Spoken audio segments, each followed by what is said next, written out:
Hello students, हम लोग chapter पढ़ रहे हैं अम्ल, भस्म तथा लवण यानी एसिड, बेस एंड साल्ट। और आज की क्लास में हम लोग लवण के बारे में ही बात करने वाले हैं। लवण यानी कि साल्ट, तो हम लोग बहुत बार परिभाषित कर चुके हैं कि जब अम्ल भस्म के साथ अभिक्रिया करता है तो लवण और जल बनाता है। तो हम लोग यहाँ पे लवण को परिभाषित करना है, तो ऐसे नहीं कह सकते हैं कि लवण वह पदार्थ है, लवण वह पदार्थ है जो अम्ल तथा भस्म की अभिक्रिया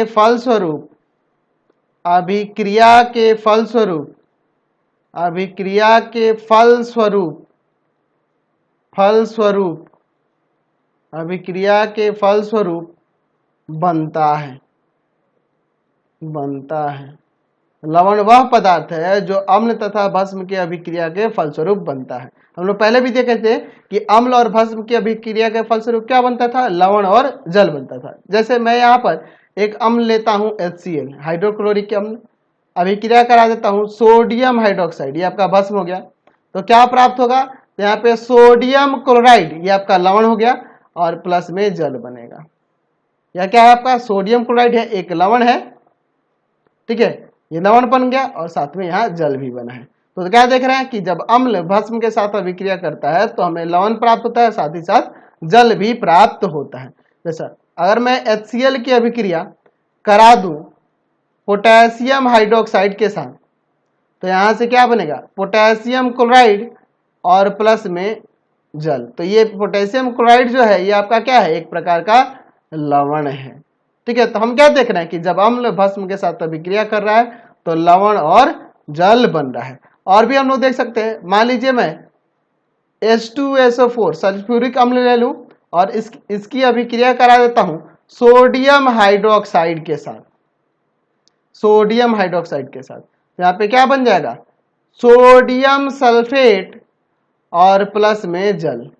तो देखो सोडियम सल्फेट क्या है, ये भी आपका ये क्या है, लवण ही है। तो इसको संतुलित करने के लिए यहाँ संतुलित करना पड़ेगा, ये ऑलरेडी पहले से ही संतुलित है, इसमें हमको संतुलित करना पड़ेगा। यहाँ 2 लगा दूंगा क्योंकि यहाँ 2 सोडियम है, ऑक्सीजन यहाँ पे 6 हो गए, इधर आपके 2 और ये 4, 6 हो गए, इधर आपका 4 है तो यहाँ 2 लगाएंगे तो ये भी 2 और यहाँ 4, 6 हो जाएगा। यहाँ पे हाइड्रोजन 4 है, यहाँ पे हाइड्रोजन 2 और 2 4, ये संतुलित हो गया। आप देख रहे हैं ना। तो हम क्या देख रहे हैं यहाँ पर कि जब अम्ल और भस्म अभिक्रिया करता है तो लवण और जल बनता है। हम इसमें से किसी भी लवण को ले, जैसे अगर मैं यहाँ पे लेता हूँ सोडियम क्लोराइड, तो इसमें 2 मूलक विद्यमान होते हैं, 2 मूलक विद्यमान रहते हैं। कौन कौन से, एक तो सोडियम आयन है और एक क्लोरीन आयन है, इसमें ये 2 से बना हुआ है। तो ये 2 मूलक है, सोडियम और क्लोरीन, यहाँ पे ये 2 मूलक है। मूलक क्या होते हैं, तो मूलक को हम लोग पहले परिभाषित कर देते हैं। आप ऐसे मूलक को लिख सकते हैं कि मूलक तत्वों के ऐसे समूह को कहते हैं जो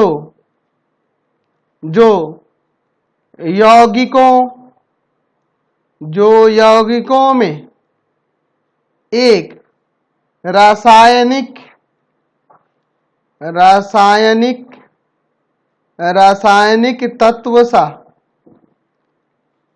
तत्व सा व्यवहार करता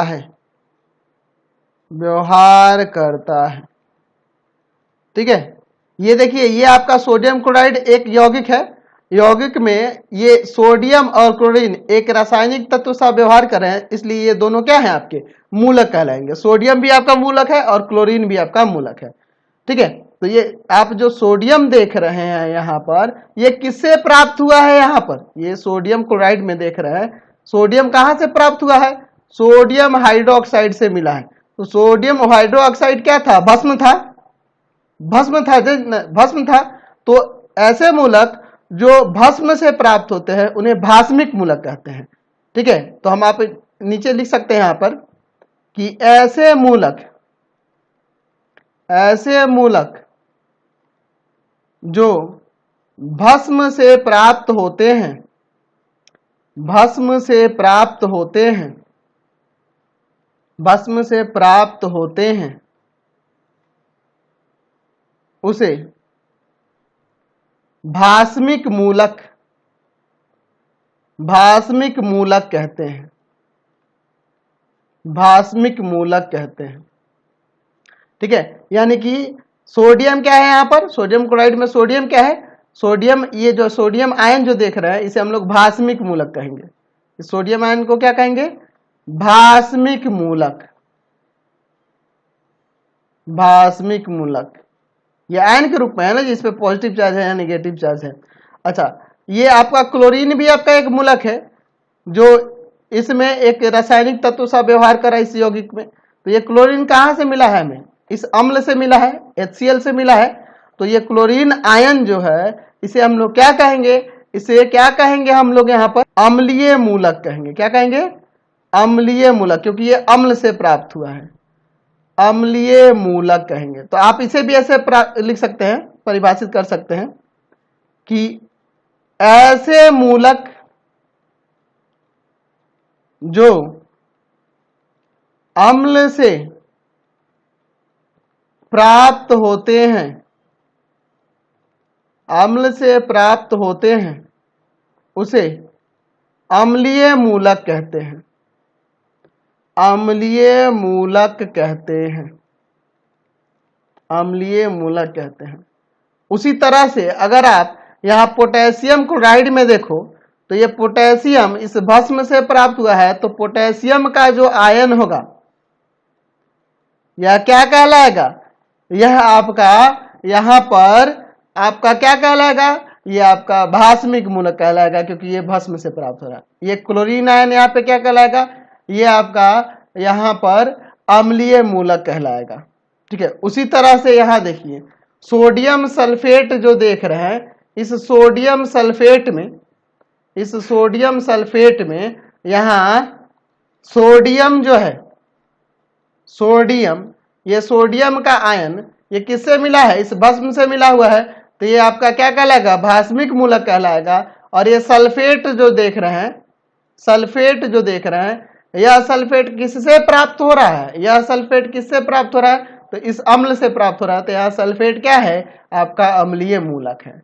तो जो लवण के नामकरण हम लोग करते हैं उसमें उपस्थित भास्मिक मूलक, समान भास्मिक मूलक और समान अम्लीय मूलक के आधार पर किया जाता है, समझे ना।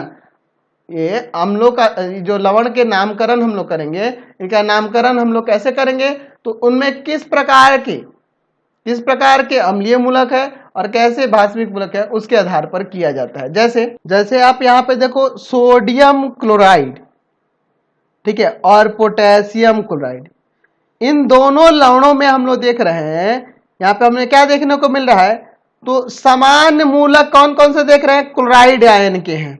दोनों में क्लोराइड आयन के समान मूलक देख रहे हैं, क्लोरीन आयन के समान मूलक हम लोग इन दोनों में देख रहे हैं। तो इन दोनों को हम लोग क्या कहेंगे, क्लोराइड आयन कहेंगे, क्लोराइड आयन कहेंगे, या सॉरी क्लोराइड लवण कहेंगे, क्लोराइड लवण कहेंगे। ये आपके क्लोरीन के लवण हो रहे हैं ना जी, इसमें दोनों में क्लोराइड के आयन पाए जा रहे हैं, ठीक है, इसलिए क्लोराइड लवण इन्हें कहेंगे। चलिए, अच्छा मैं दूसरा उदाहरण लेता हूं, सोडियम क्लोराइड और यहाँ पे हमने सोडियम सल्फेट जो देखा था, इसका सोडियम सल्फेट, इन दोनों में देखो सोडियम, सोडियम देख रहे हैं ना, दोनों में कॉमन देख रहे हैं, सोडियम आयन है दोनों में कॉमन। तो यहां पे हम लोग क्या देख रहे हैं कि यहां भास्मिक मूलक है, भास्मिक मूलक कौन है, सोडियम दोनों में देखने को मिल रहा है। तो ये सोडियम मिल रहा है दोनों में, तो इन दोनों में समान भास्मिक मूलक कौन है, तो सोडियम है। इसीलिए हम लोग यहाँ पे इसे क्या कहेंगे, तो इन दोनों को सोडियम लवण के नाम से जानेंगे, सोडियम लवण के नाम से इन्हें जानेंगे। तो ऐसा हम लोग यहाँ पे लिख सकते हैं कि लवणों में उपस्थित, याद रखेंगे, लवणों में उपस्थित, लवणों में उपस्थित, लवणों में उपस्थित समान अम्लीय मूलक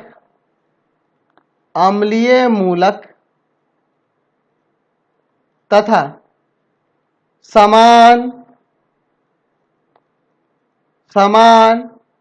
भास्मिक मूलक,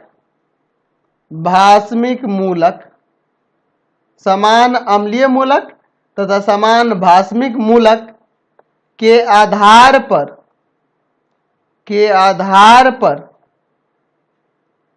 लवणों के नामकरण किए जाते हैं।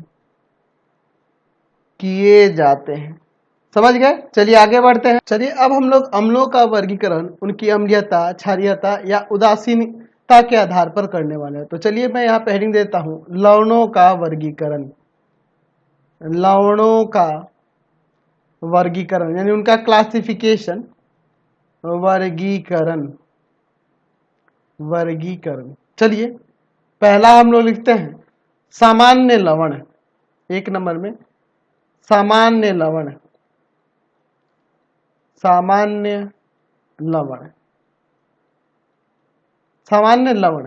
क्या होते हैं? तो हम लोग ऐसे कह सकते हैं कि जो वैसे लवण होते हैं, ये वैसे लवण होते हैं। हम लोग जानते हैं, लवण के बारे में पढ़े हुए हैं ना जी, कि जब अम्ल भस्म की अभिक्रिया होती है तो हमें लवण बनता है और साथ में जल बनता है। तो समान लवण वैसे लवण होते हैं ना जिनमें हाइड्रोजन या हाइड्रोक्सिल समूह नहीं होता है।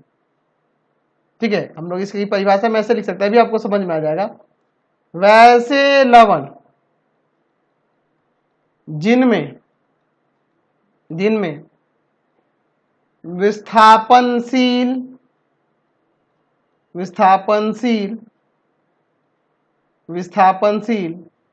हाइड्रोजन या हाइड्रोक्सिल समूह, देखिए हाइड्रोजन यानी कि H की बात हो रही है, हाइड्रोजन H+ हम लोग ऐसे लिख सकते हैं। मैं यहाँ पे लिख देता हूँ ब्रैकेट में घेर के, ऐसे याद रहेगा तो आपको ठीक रहेगा। हाइड्रोजन या हाइड्रोक्सिल समूह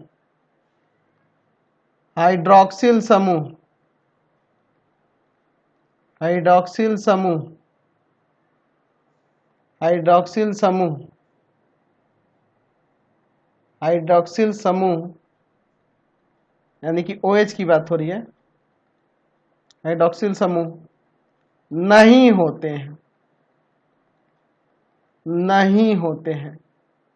सामान्य लवण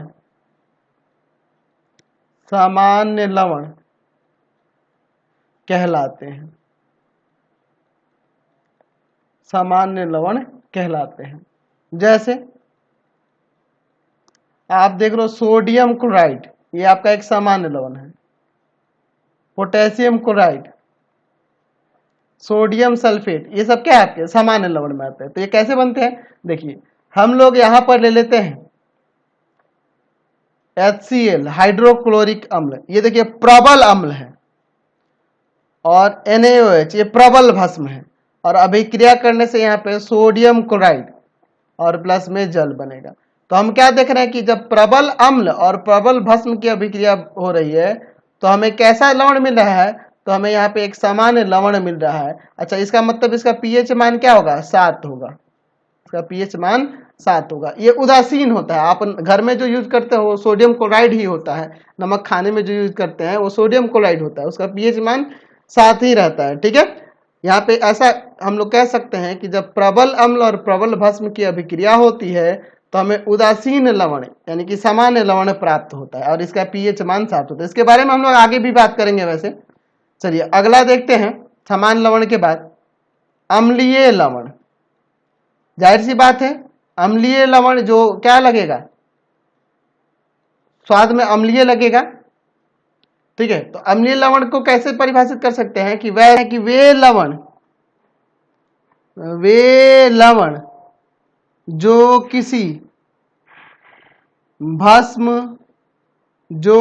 भस्म द्वारा किसी अम्ल के अपूर्ण उदासीनीकरण, अपूर्ण उदासीनीकरण के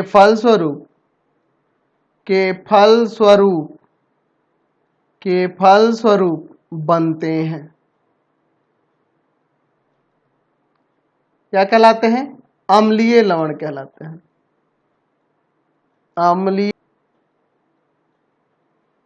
अम्लीय लवण कहलाते हैं। समझ गए? जैसे हम लोग एक अम्ल लेते हैं H2SO4,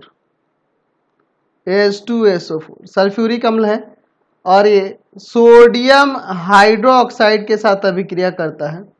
तो हम लोग यहाँ पे इस तरह से ले लेते हैं, यहाँ मान लेते हैं बनता है सोडियम हाइड्रोजन सल्फेट और प्लस में जल।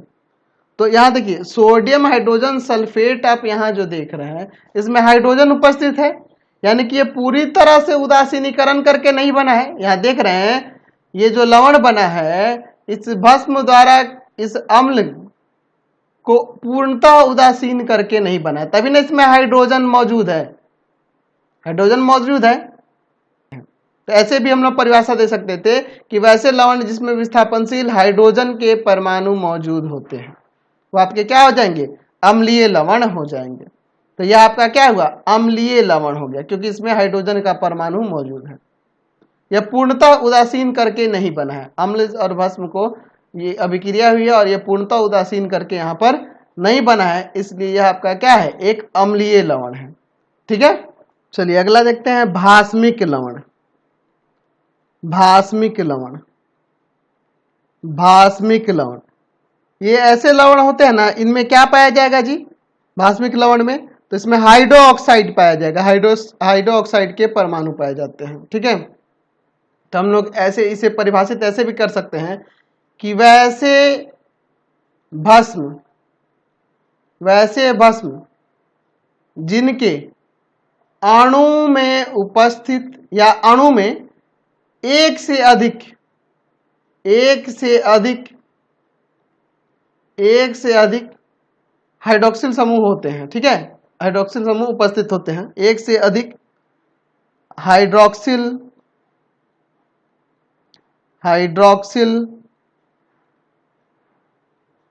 समूह होते हैं। वो समूह क्या करते हैं? अम्लों द्वारा आंशिक रूप से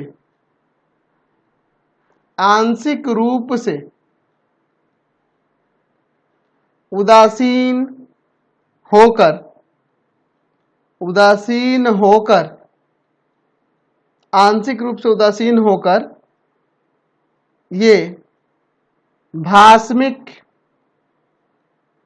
लवण प्रदान करते हैं।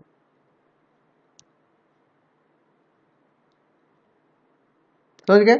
जैसे मैं यहां पर लेड हाइड्रोक्साइड लेता हूं और इसकी अभिक्रिया मैं करा देता हूं नाइट्रिक एसिड के साथ। जब यह अभिक्रिया होगी तो यहां पर आपका क्या बनेगा? भास्मिक लेड नाइट्रेट बनेगा। ठीक है, ये भास्मिक लेड नाइट्रेट है और प्लस में जल बनेगा। तो ये आपका कैसा लवण है? भास्मिक लवण है, क्योंकि इसमें मुझे हाइड्रोक्साइड देखने को मिल रहा है। यहाँ हाइड्रोक्साइड था, हाइड्रोक्साइड के यहाँ पे दो परमाणु थे ना जी, लेकिन दो अणु थे, यहाँ दो अणु थे हाइड्रोक्साइड के, और यहाँ पर हमें एक अणु देखने को मिल रहा है। तो हम लोग क्या देख रहे हैं कि ये इसको आंशिक रूप से विस्थापित किया है। समझ गए ना? आंशिक रूप से इसे उदासीन किया, पूर्णतः यह उदासीन नहीं हुआ है। इसमें हाइड्रोक्साइड आपको देखने को मिल रहा है। तो ये ऐसा लवण है जिसका स्वाद जो होगा क्षारीय होगा, तो इसलिए इसको क्या कहेंगे? भास्मिक लवण कहेंगे। समझे ना बात को? चलिए अब हम लोग लवण के पीएच मानों के लिए देखते हैं क्या होते हैं लवणों के पीएच मान। लवण का पीएच मान क्या होता है? तो अभी हमने देखा कि लवण अम्लीय भी हो जाते हैं, भास्मिक भी लवण हो जाते हैं, सामान्य लवण भी होते हैं, और कैसे वो बनते हैं ये आपको पता ही है, मैंने आपको बता रखा है। अच्छा, मैं यहाँ पे लिखता हूं कि जब प्रबल अम्ल तथा प्रबल भस्म तथा प्रबल भस्म तथा प्रबल भस्म, ये दोनों जब अभिक्रिया करेंगे तो जो इनसे लवण प्राप्त होंगे वो उदासीन होंगे। तो हम लोग लिख सकते हैं प्रबल अम्ल तथा प्रबल भस्म से बने लवणों का जलीय विलयन उदासीन होता है।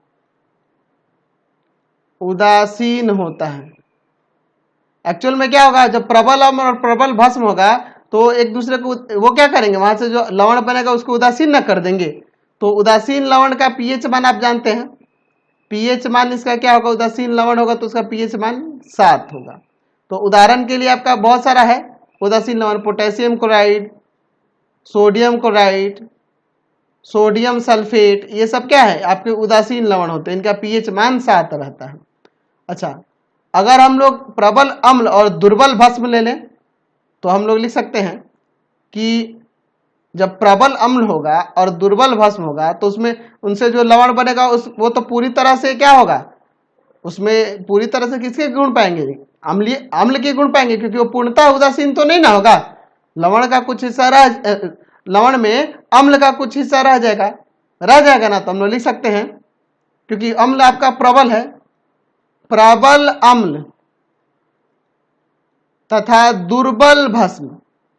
तो भस्म जब दुर्बल होगा तो अम्लीयता रह जाएगी ना नमक में, क्योंकि वो पूर्णतः उसको उदासीन नहीं कर पाएगा। दुर्बल भस्म से बने लवणों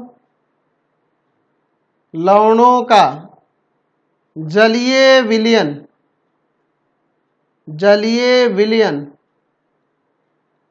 अम्लीय होता है। तो इसका पीएच मान क्या होगा, पीएच मान 7 से कम होगा, 7 से कम होगा। अच्छा, अगर हम लोग अम्ल को दुर्बल ले लें और भस्म को प्रबल ले लें तो जाहिर सी बात है उनसे जो लवण बढ़ेगा उसका जलीय विलयन कैसा होगा, क्षारीय हो जाएगा। तो हम लिख सकते हैं कि दुर्बल अम्ल तथा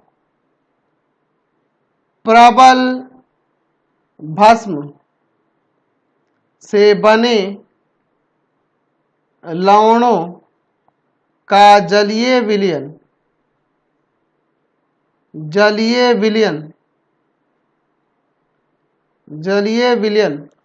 क्षारीय होता है, क्षारीय होता है। और क्षारीय है तो उसका पीएच मान क्या हो जाएगा, पीएच मान क्या हो जाएगा, 7 से अधिक होगा, 7 से अधिक होगा।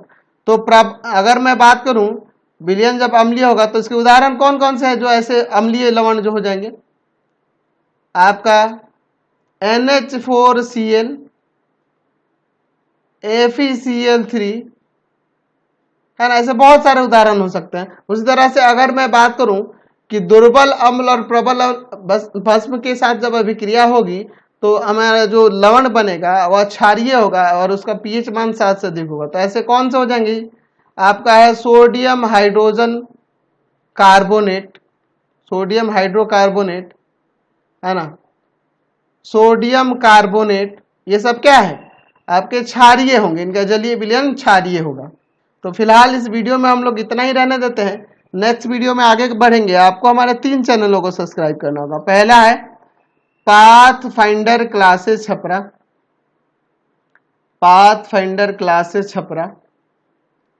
दूसरा है आपके पास भारती भवन रविकांत सर,